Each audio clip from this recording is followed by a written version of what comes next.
सरनियानि बायदि नब सरनियानि बायदि कमिउनेल पलिटिक्स खालामनाया एबाराव जोबफैबाय।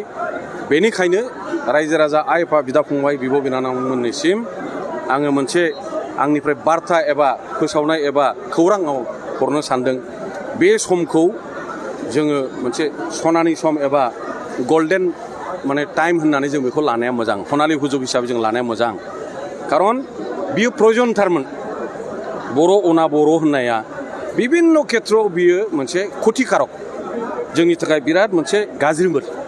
बेखौ दिनै एनडिएआ गसंथानानै इउपिपिएल दोलोनि केन्डिडेटखौ देरहाहोनानै बे सक्तिखौ दिनै फोजोबनाय जाबाय। बे समखौ जोङो सुजुग हिसाबै जों लानांगौ, बेखौ आं खावलायो। आं हारसिङैल' बानायाखै, खस्थ'आ रायजो राजा बयबो खालामदों बै समाव बिपिएफनि दैदेनगिरिफ्रा। दा बेवहाय बिपिएफनि लिडार हिसाबै मानाव गेदेर आफादगिरि हाग्रामा मानगोनां बिथाङा मा बुंदों बुङाखै सम सम आंबो खोनादों। बिनि फिननाय होनांगौ होननानै आं साना। खारन आइ आफा रायजो राजाया नुदों मिथिदों आं सोर, सोरबाया सोर, सोरबाया सोर, बिनि उत्तर होनांगौ आं होननानै साना।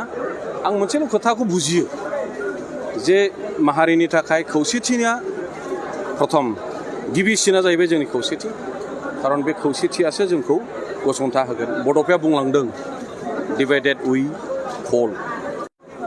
गतिके बुंलायनाय, नांलायनाय, रायनाय, बांसावनाय बे मायाव खामानियाव नाङो? बे खुनु खामानिनि जिनिस नङा।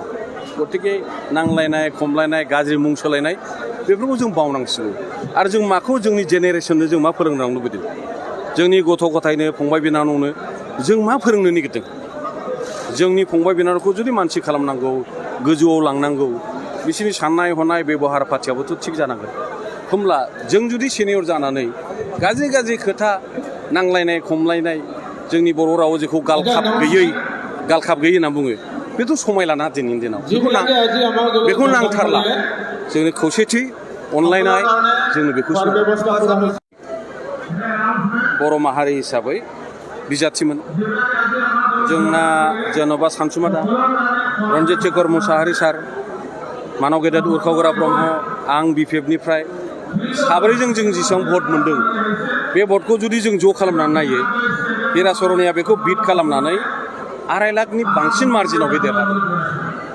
होमबा जोङो नाय, ज' जाजोबनानै सिंगेल केन्डिडेट खालामबाबो दिनैनि दिनाव बे सम्भब नंगौना नङा?